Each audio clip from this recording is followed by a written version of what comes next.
வீடு 2 பட்டா கூத்தாடிக்கு கொண்டாட்டம்னு சொல்லுவாங்க. தாய் தகப்பன்ட்டையும் சேர்ந்து இல்ல, ஒய்ஃப்ட்டையும் சேர்ந்து இல்ல. அவங்க நீதி வேணும், நியாயம் வேணும்னு கேட்டு போறாங்க. வீட்டை 2 ஆக்கிட்டு அந்த கூத்தாடி கொண்டாட்டம்ன்றது இப்போ பிஜேபிக்கு ரொம்ப சாதுவா நடந்துட்டு இருக்கு போல எல்லாருமே. இதுல கூட அரசியல் பர்சனலா பேசிக்கிறாங்க, ஒரு நடிகையோட ஒரு இதா இருக்கான்னு. அது தவறு. நல்ல குடும்பம், நல்ல மனைவி அமைவது தெய்வீகம்பாங்க. இந்த நேரத்தில் அண்ணனுக்கு ஒரு தைரியத்தை கொடுத்து முதல்ல முக்கியமா குடும்பத்தை அவர் பார்க்கணும். மனைவி, பிள்ளைங்கள் அவங்க நம்பி இருக்காங்க.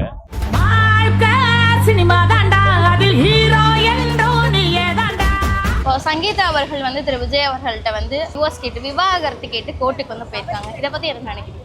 வீடு 2 பட்டா கூத்தாடிக்கு கொண்டாட்டம்னு சொல்லுவாங்க. அந்த மாதிரி இப்போ எங்கள் தலைவர் குடும்பத்தில் இந்த பிஜேபி மாநில தலைவர் உள்ள புகுந்து வீட்டை 2 ஆக்கிட்டு அந்த கூத்தாடி கொண்டாட்டம்ன்றது இப்போ பிஜேபிக்கு ரொம்ப சாதுவாக நடந்துட்டு இருக்கு போல எல்லாருமே.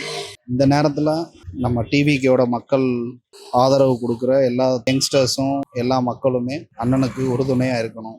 இந்த நேரத்தில் அண்ணனுக்கு ஒரு தைரியத்தை கொடுத்து அண்ணன் இந்த விஷயத்துல இருந்து மீண்டு வர்றதுக்கு பொறுமை காத்து அண்ணனோட முதுகெலும்பாக இருந்து பின்னடைவில் இருந்து நம்ம மீட்டெடுத்தா தான் அவர் மக்கள் பணியாற்றுறதுக்கு.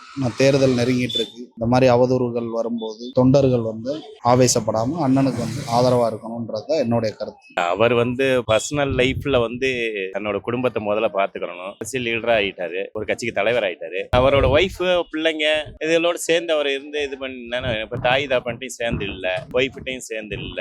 அப்ப அரசியல் இருக்கும்போது சில விமர்சனங்கள் வரத்தான் செய்யும். அதை அவர் எதிர்கொண்டு தான் ஆகணும். இப்போ இந்த சமயத்துல கூட அரசியல் பர்சனலா பேசிக்கிறாங்க, ஒரு நடிகையோட ஒரு இதா இருக்கான்னு.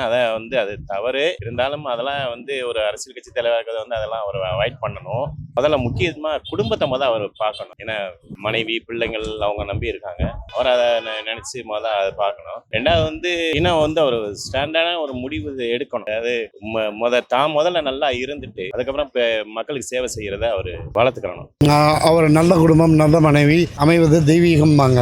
நல்ல மனைவியோட இல்லற வாழ்க்கையில் அவர் சிறப்பாக ஈடுபட்டிருந்தாருன்னா இன்னொரு தேர்தலில் அதிகமாக அவர் வெற்றி பெறதுக்கு வாய்ப்பு இருக்கு. அவங்க லண்டன்ல பிறந்தவங்க, லண்டன்லேயே இருந்த இலங்கை தமிழ் பெண். அவங்க தகப்பனார் வேற தொழிலதிபர். அவங்க நீதி வேணும், நியாயம் வேணும்னு கேட்டு போறாங்க. தப்பா நரேந்திரன் அவர் பேசினாரு, பிஜேபி தலைவர் நரேந்திரன், நயினார் நாகேந்திரன். அது ஒண்ணு மாபெரும் தவறு. பொதுவெளியில தனிப்பட்ட வாழ்க்கையை கொண்டு வரக்கூடாது. அவர் அவ்வளவு பெரிய கட்சிக்கு தலைவராக இருந்து அடுத்தவங்களுடைய அந்தரங்கத்தை விமர்சிக்கிறது மாபெரும் தவறு. அதுக்கு உண்டான விளைவை அவர் சந்திப்பாரு.